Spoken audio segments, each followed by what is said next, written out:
Britain officially left the European Union at the end of January, but could Northern Ireland really be left with its own time zone after the transition period? Brexit means a lot will change for the UK, including having control of the country's laws once again and having a blue passport. One surprising change might be that Northern Ireland will be in a new time zone for 6 months every year, but how will it work? Northern Ireland could find itself in a different time zone to the rest of the UK under Boris Johnson's Brexit deal.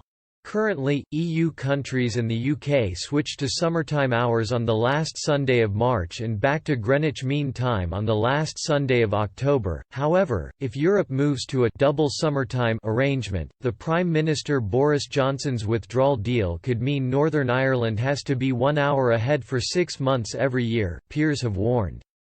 This would mean 1.8 million people living in the 6 counties would follow summertime hours, even when those in Great Britain wind their clocks back by an hour in the autumn. The fears over an obligation for Northern Ireland to follow Brussels led if the EU does adopt double summer time stem from Mr Johnson's Brexit. Northern Ireland signed Mr Johnson's deal to continue following EU rules on goods and agriculture in order to prevent a hard border, but now the decision could mean the country operates a different time period for 6 months each year.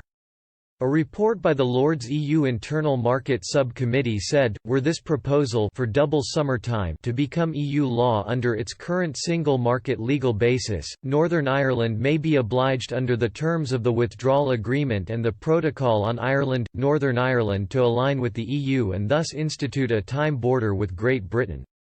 A group of cross-party peers said the government must give the idea urgent further consideration regarding what the impact this change would have.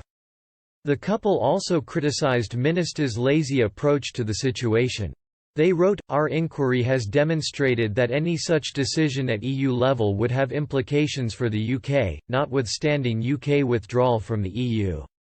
The nature and significance of such implications is not, however, well understood, not least by the government." The chair of the committee, Baroness Donaghy, said, "So far the government has stuck its head in the sand on the EU Commission's proposal, hoping that it goes away. However, if it doesn't, we could be caught unaware and unprepared to make a decision, leaving the island of Ireland with 2 time zones at different times of the year and causing difficulties for people and businesses in Northern Ireland." Business Minister Kelly Tolhurst, giving evidence to the committee last year, said, "Anything that would create a time border in Northern Ireland we are completely opposed to, and so is the Irish government." The proposed change to scrap the biannual time change across the EU was launched from a citizens' forum conducted by the bloc. The consultation was undertaken while the UK was still an EU member. In total, the consultation received 4.6 million responses, 84% were in support of abolishing the clock change practice. However, peers said that the number of respondents accounted for just 1% of the total EU population and that 70% of these responses had come from Germany alone.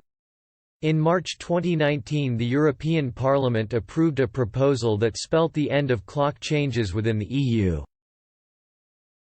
From 2021, EU member states will have to choose whether to stick to summer or winter time for good, with no more springing forward or falling back. Being out of step with some European countries could have huge implications in terms of transport, tourism and trade for the UK.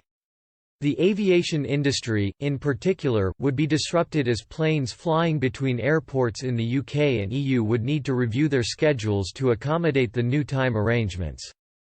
Currently, the House of Lords is requesting the government undertake research into the potential implications of this change to decide whether it would be best for the UK to align itself with the UK